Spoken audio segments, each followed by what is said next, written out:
Good evening and welcome to the front line with Joe and Joe. It seems to me that clothing is optional nowadays. If you're watching this show, keep your clothes on. And if you're old, definitely keep your clothes on. And don't be carrying flags when you're nude. That's a bad thing. But sit back and relax and enjoy the show. Joe SNL with the front line with Joe and Joe. Once again, let us go into the breach. Justin Trudeau's fan club waits outside of his office to blow him a kiss as he gets into his car to drive home. Play the clip. Welcome to Parliament Hell. We're still here. Trudeau is in his office today. We expect that he'll be coming out, I guessed it at 5:30 last time, and he was in there till almost 8 o'clock, so you never really know. But we're here, and I just finished playing a program that came out of the Institute of Virology in Wuhan. Yeah, thank you very much for your support, sir. Very much appreciate it. Yeah. How do you spell ignorant? You take care, and I know I'm number one, so thank you. I love that kind of support, don't you? Not. I like this guy's spunk. The glasses got to go, though. He looks like a fly. But at the same time, I like his spirit. Trudeau is to send insect food firms to the 2023 UK Climate Summit. Couple comments. Do you actually think that Justin Trudeau is going to eat bugs? He fully intends the people to, though, and he believes that that is a noble and good thing because he's saving the environment. But do you actually think that he's going to serve a plate of bugs to his wife and children? If you think that, you're crazy. But you will have to eat bugs. And that is how socialism works. And that is exactly how the elitists work. And that is exactly what they intend on doing. This is not conspiracy. And by the way, bugs taste like dog poop. This is a powerful statement. Pastor Arthur Pelosi's son gives a speech at the European Parliament. Play the clip. Thank you for having me. My name is Nathaniel Pelosi from Canada. I'm going to speak about the consequences of abuse of power under the guise of health, set out by the WHO framework that local governments take upon themselves to implement. I'm the son of Pastor Arthur Pelosi, who you will hear in just a minute. I am here today in desperation, a cry for help. I would like to stand here and tell you all the things about freedom and democracy that I like, but I no longer know those things. They have been taken away from us Canadians. Canada has fallen. We no longer have freedom of religion or freedom of speech or the right to protest or assemble or associate or express ourselves or have free media or disagree with the government. Anyone who does so is arrested, charged, and jailed as political dissidents. I want to speak at the European Parliament. You think they'll let Joe and Joe speak at the European Parliament? A little bit of Jersey in Europe will go a long way. Kudos to Arthur's son, though. I got to be honest with you. That was impressive.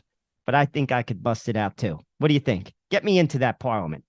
See what you can do. I know you people got some pull. Russell Brand calls Macron the Trudeau of Europe. Play the clip. And that other great birthplace of modern democracy, France, is burning down right now. Not that you'd know it, because Macron, the leader of that country, the Trudeau of Europe, virtual signalling and boogieing while imposing emergency laws on his people, while people are getting shot down by police in the streets, claiming it's all in the name of freedom. Allons enfants de la patrie. Little news out of Vancouver. Canada could be moving towards removing best before dates from food. Nothing like eating some bugs and washing it down with some spoiled milk. That's living. Justin Trudeau says point blank, we are not backing down on the censorship. I'm talking about Bill C-18. Play the clip. Your heritage minister says he believes there is a way forward with Google, but with Meta, as you've said, your government has now suspended all advertising. How far will your government go in taking on a company like Meta? What could be next? This is not just a dispute over advertising, it's also a dispute over democracy. It's a question of recognizing the role that internet giants like Facebook, Meta, Google, and others have in our lives, and therefore a responsibility that they also wield. As we've said, we're continuing constructive conversations with Google. Unfortunately, Facebook has just refused to recognize any sort of responsibility it might have in contributing to a democracy that has, democracies in general, that have contributed to its success as a company, as a corporation.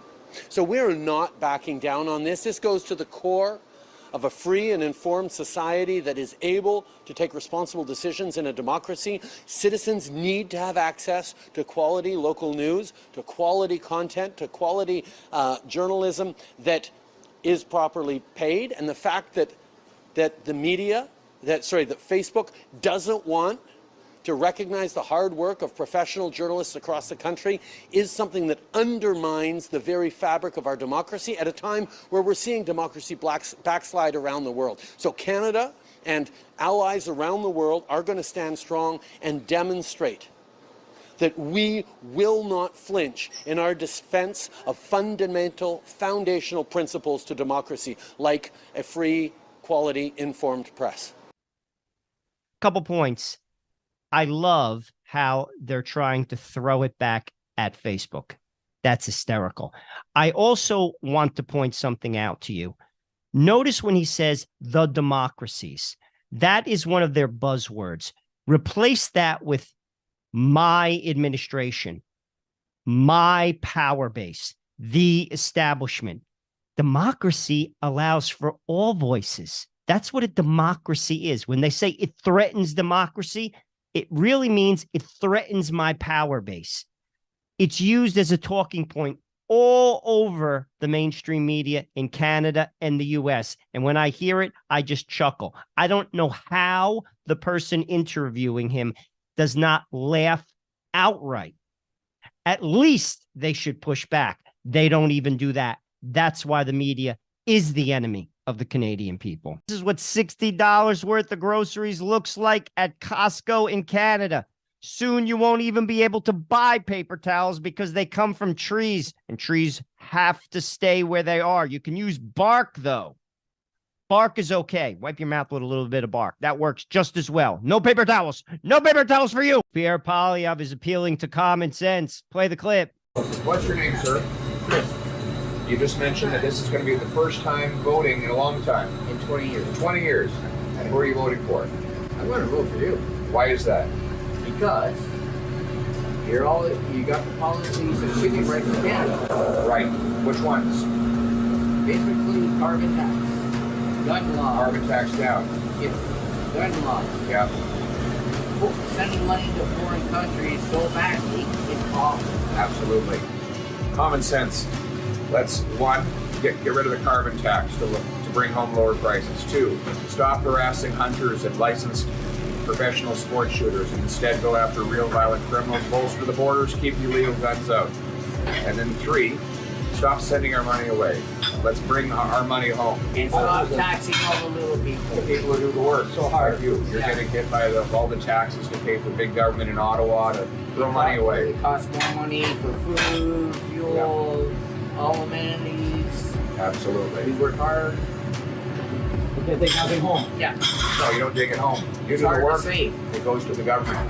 We're going to change that. Axe the tax, lower the income tax so people pay less and bring home more. It's common sense. Common sense. Yes. Common sense and common people in our common home. Your home, my home, our home, great home. Everybody's home. Thank you. Thank you, sir. Thank you. Thank you. Can't wait for the vote for you. It's coming. Times for a change. Pierre, sadly, common sense is not too common. Most people don't have it because most people don't want it. Keep that in mind. The baby boss is taking a photo op. He's traveling Canada and he's looking for votes. Beware of politicians, Canada. I'm not saying the baby boss isn't better than Justin Trudeau, because he is. But keep in mind, you're not going to vote yourself out of this one. Canada needs an exorcism. And baby boss is not the Pierre Poilievre calls out the media. He says they're unfair. No kidding, baby boss. Play the clip. What do you make of the extreme elements trying to latch onto the truck convoy you supported? Well, you know what I think is interesting is that When there's a left-wing protest on Parliament Hill, we don't see the Liberal media going through every single name of the people who attends to try and find one person that they can disparage the whole group with. You know, we don't see... CBC, for example, has been accused by its own employees of systemic racism. And yet we don't see the media here generalize that everyone who works at the CBC is a racist. Whenever you have 5 or 10,000 people who are part of any group, you're bound to have a number who have or say unacceptable things. And they should be individually responsible for the things they say and do. But that doesn't mean we disparage the thousands of hard-working, law-abiding, and peaceful truckers who, quite frankly, have kept all of you alive the last 2 years by filling your grocery shelves with the food that you eat and filling your homes with the products that you rely upon. So I think that it is possible to hold individually responsible anyone who says or does anything unacceptable, while showing support for the hardworking, law-abiding, peace-loving truckers who are fighting for their freedom and their livelihoods, and on whom we have depended for our very existence over the last 2 years. The media is unfair because it's meant to be unfair. The media represents the establishment. The media represents the uniparty. The media is the attack dog which guides the people off the ledge, maintains the power of the elites, and frankly is the enemy of the Canadian people. Trudeau lays out his drug policy. He says conservatives are ill-informed. Actually, he is projecting. He thinks you're ill-informed. Play the clip. And we need to address the overdose crisis by providing, yes, safer supply, but also health and social services, including substance use treatment.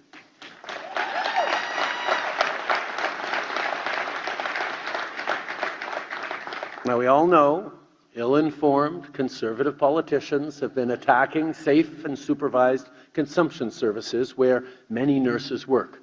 But our government knows that health and social needs have grown far more complex, especially owing to the opioid crisis and its relationship with homelessness.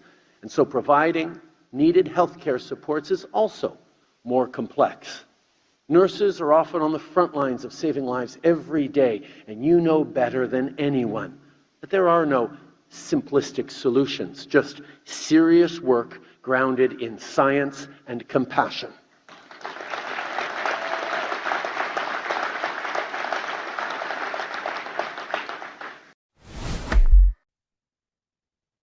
Define for me clean drugs.